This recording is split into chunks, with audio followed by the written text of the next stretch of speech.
Welcome back to Beautiful World of Science. The last lecture we will studied about the resistance and also a factor affecting the resistance. The mainly four factors are affected on the resistance. And today we will discussing about a next point. It is called resistivity.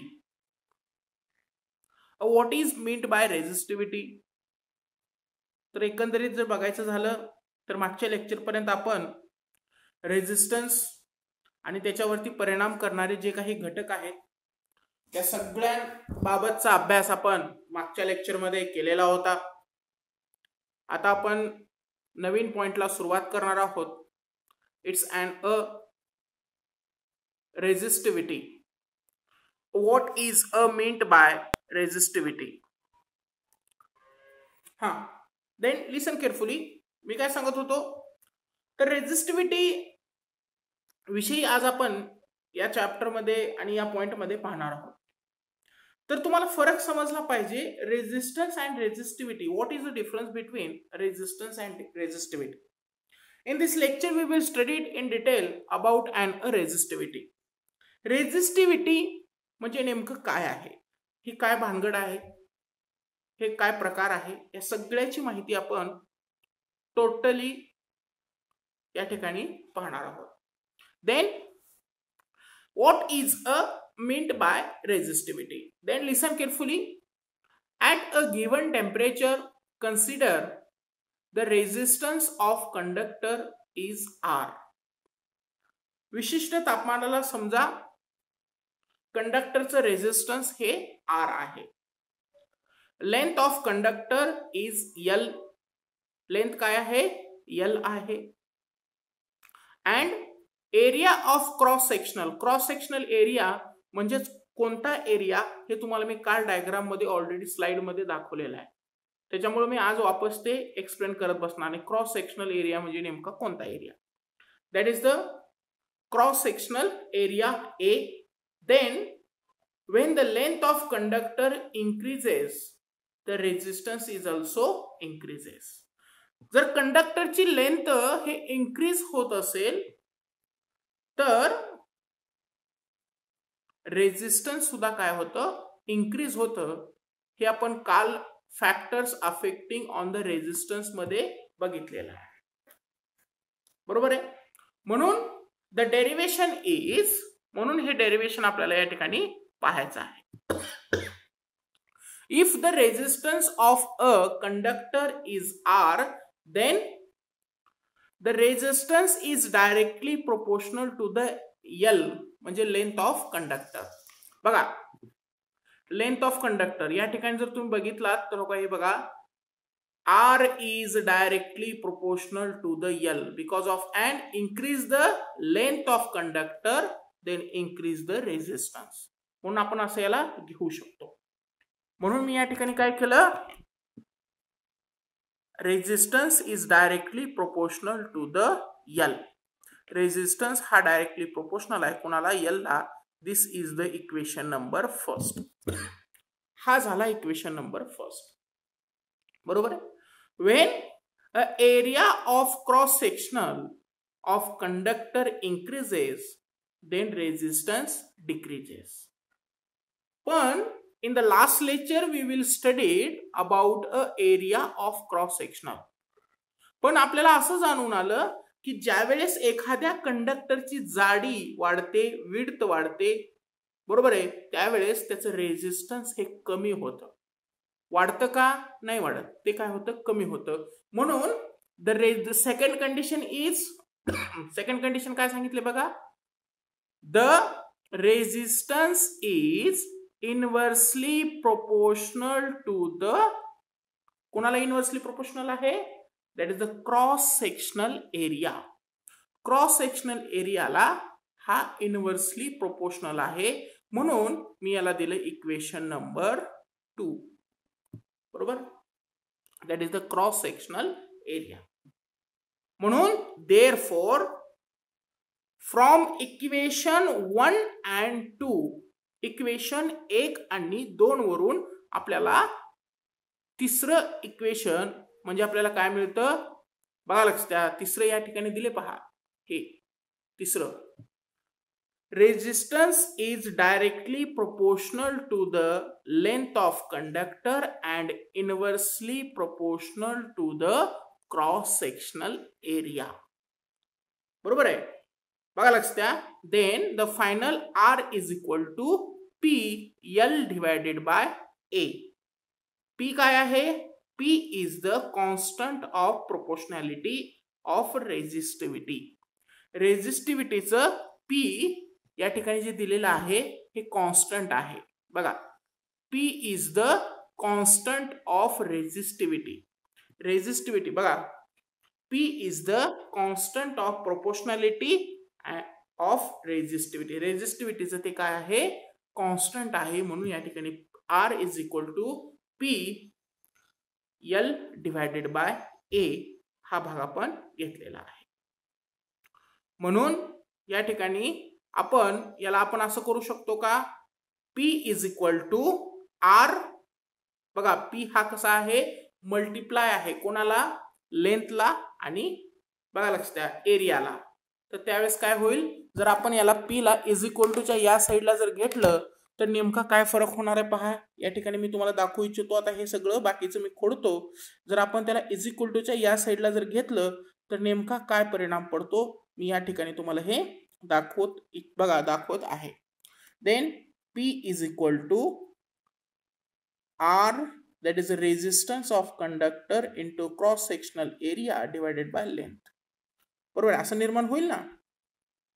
तर दिस is a resistivity. हेच काय आहे? Resistivity आहे. बघा, म्हणजे नेमकं सांगण्याचं तात्पर्य काय? That is the that is the proportionality constant is equal to resistance of conductor into cross sectional area divided by length of conductor. हा आपल्याला फायनल इक्वेशन पाहायला भेटेल. हे आहे आपल्याला मिळालेलं शेवटचं इक्वेशन. समजलं सर्वांना? तर हे आहे रेझिस्टिव्हिटी. बघा लक्ष द्या, रेझिस्टिव्हिटी मध्ये आपल्याला समजतं की रेझिस्टन्स हे डायरेक्टली प्रोपोर्शनल असतं लेंथला, पण इनव्हर्सली प्रोपोर्शनल आहे क्रॉस सेक्शनल एरियाला. ठीक आहे, तर इथपर्यंतचा सर्वांना भाग तुम्हाला समजलेला असेल. ओके, ऑल ऑफ यू समजलं सर्वांना? Yes or no? Okay, then the next point is the unit of resistivity. आता आपण बघा, सर्वात शेवटी आपण काय बघणार आहोत? Unit of resistivity.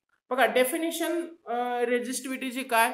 तर resistivity is a fundamental property. ही एक प्रॉपर्टी आहे ऑफ अ मटेरियल दॅट बघा, flail how strongly it rested or conduct the flow of electric current.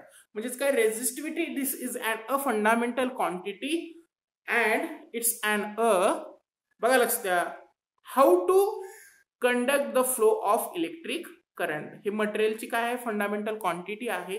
बाकी याच्या व्यतिरिक्त रेझिस्टिव्हिटीला असा काही दुसरा उल्लेख नाही.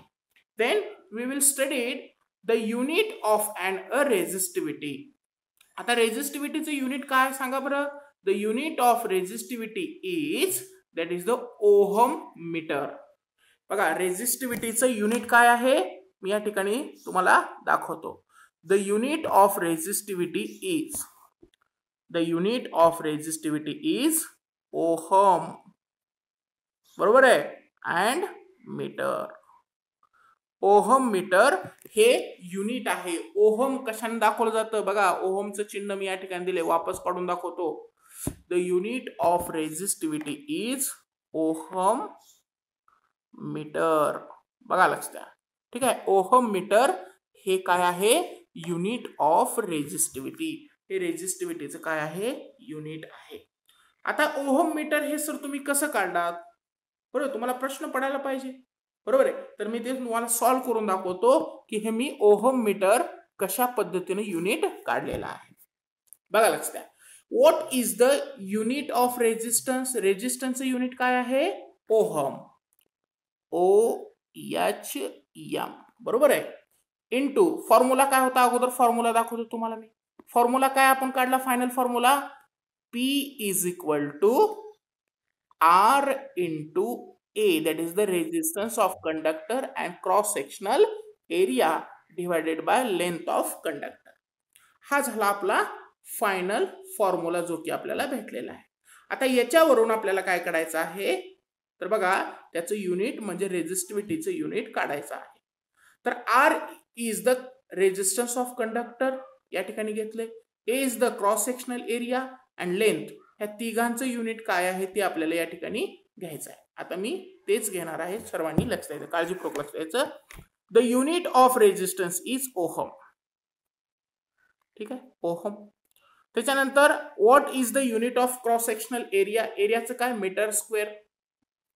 एरिया कसं काढतो मीटर स्क्वेअर न काढतो ना आपण, that is a metre square divided by what is the unit of length, it is also metre. बरोबर आहे. इट इज बघा P इज इक्वल टू, हे ॲज इट इज ठेवतो या ठिकाणी, हे थोडस हा हे झालं P is equal to ohm into metre square divided by M. M is the length of, बघा युनिट ऑफ लेंथ. बरोबर आहे, इथपर्यंत तुम्हाला समजलं. आता बघा लक्ष द्या, या ठिकाणी इथलं 1 मीटर मी आता डिवायडेशन करतोय, भागाकार करतोय, इथलं 1 मीटर आणि इथलं 1 मीटर काय होईल कट होईल. बरोबर आहे. मग आता उरलं काय finally, it's an a ohm metre. Ohm metre गुणाकार आहे म्हणून पॉइंट घेतला, काय तर गुणाकार घ्या, ओहम मीटर. म्हणून P is equal to ohm metre. This is a unit of resistivity. तर हेच काय आहे, युनिट आहे रेझिस्टिव्हिटीचं. ठीक आहे, समजलं सर्वांना? Yes or know all of you? ठीक आहे. म्हणून आता मी या ठिकाणी तुम्हाला व्यवस्थित आणखी एकदा डेफिनेशन सांगणार आहे रेझिस्टिव्हिटीची, जेणेकरून तुम्हाला आणखी व्यवस्थित रेझिस्टिव्हिटी आणि रेझिस्टन्स मधला फरक हे ओळखू येईल. देन नेक्स्ट बघा लक्ष द्या, resistivity is a specific property of material. Resistivity is a specific property of material. ही एक मटेरियलची काय आहे प्रॉपर्टी आहे. And for different material resistivity is also different. म्हणजेच काय, it's an a property of material. Resistivity is an a property of material, but the different material then different resistivity. म्हणजे जरी त्याची प्रॉपर्टी असली तरी सुद्धा जर मटेरियल बदललं तर त्याची रेझिस्टिव्हिटी सुद्धा काय होत असते बाळांनो, बदलत असते. फॉर एक्झाम्पल बघा लक्ष द्या, मी या ठिकाणी तुम्हाला दिलेला आहे चार्ट, पण ते सबस्क्राईबचं त्या ठिकाणी लोगो आल्यामुळं तुम्हाला व्यवस्थित दिसणार नाही. तरी सुद्धा या ठिकाणी 2 मध्ये तुम्ही या कॉलम मध्ये पाहू शकता. बघा सिल्वरची रेझिस्टिव्हिटी किती आहे सांगा मला, 1.59 बरोबर आहे इंटू 10⁻⁻8 आहे. दिस इज अन अ बघा resistivity of an a silver. हे सिल्वरची काय आहे रेझिस्टिव्हिटी आहे. त्याच्यानंतर मी दिलेला आहे कॉपरची रेझिस्टिव्हिटी, बरोबर आहे 1.68 इंटू 10⁻⁸. बरोबर आहे, हे काय आहे कॉपरची रेझिस्टिव्हिटी आहे. म्हणजेच काय, the material is change then resistivity is also change. जर एखाद्या मटेरियल जर बदललेला असेल तर मटेरियल बदललं तर रेझिस्टिव्हिटी सुद्धा काय होत असते, बदलत असते. आणि सर्वात शेवटी खाली दिसते बघा अल्युमिनियमचं काय दिलेलं आहे 2.65 इंटू 10⁻⁸. मग मी तुम्हाला काही एक्झाम्पल आणखी सांगतो. दॅट इज अ कॉपरचं तर दिलेलं आहे. त्याच्यानंतर नायक्रोम बघा, नायक्रोमची रेझिस्टिव्हिटी किती आहे 1.1 इंटू 10⁻⁶ ओहम पर मीटर. प्रत्येक वेळेस काय बघा युनिट काय असेल त्याचं ओहम पर मीटर प्रत्येक. सिल्वरची काय सांगितलं 1.59 इंटू 10⁻⁸ ओहम पर मीटर. कॉपरची काय सांगितलं 1.68 इंटू 10⁻⁸ ओहम पर मीटर. ठीक आहे. त्याच्यानंतर नायक्रोमची मी आता सांगितलं 1.1 इंटू 10⁻⁶. नायक्रोमची बघा आतापर्यंत 8 सांगत होतो, पण नायक्रोमचं किती आहे 1.1 इंटू 10⁻⁶ ओहम पर मीटर. त्याच्यानंतर the next best example of an resistivity of an diamond. तर डायमंडची रेझिस्टिव्हिटी किती आहे 1.62 इंटू 10⁻30 प्लस बघा अधिक 13 आहे प्लस 30 टू 1.62 इंटू 10⁻30 18 म्हणजे काय 1.62 गुणिले 10⁻13 ते 1.62 गुणिले 10⁻18 ओहम पर मीटर ह्या दोघांच्या मध्ये आपल्याला डायमंडची रेझिस्टिव्हिटी पाहायला मिळत असते. बिटवीन द टू ह्या दोघांच्या मध्ये आपल्याला पाहायला मिळेल. काय काय आहे 1.62 हे कॉमन आहे into 10⁻13 and into 10⁻18 ohm per meter. This is an resistivity of an diamond. हे डायमंडची काय आहे बाळांनो रेझिस्टिव्हिटी आहे. तर समजलं सर्वांना? yes or no? all of you?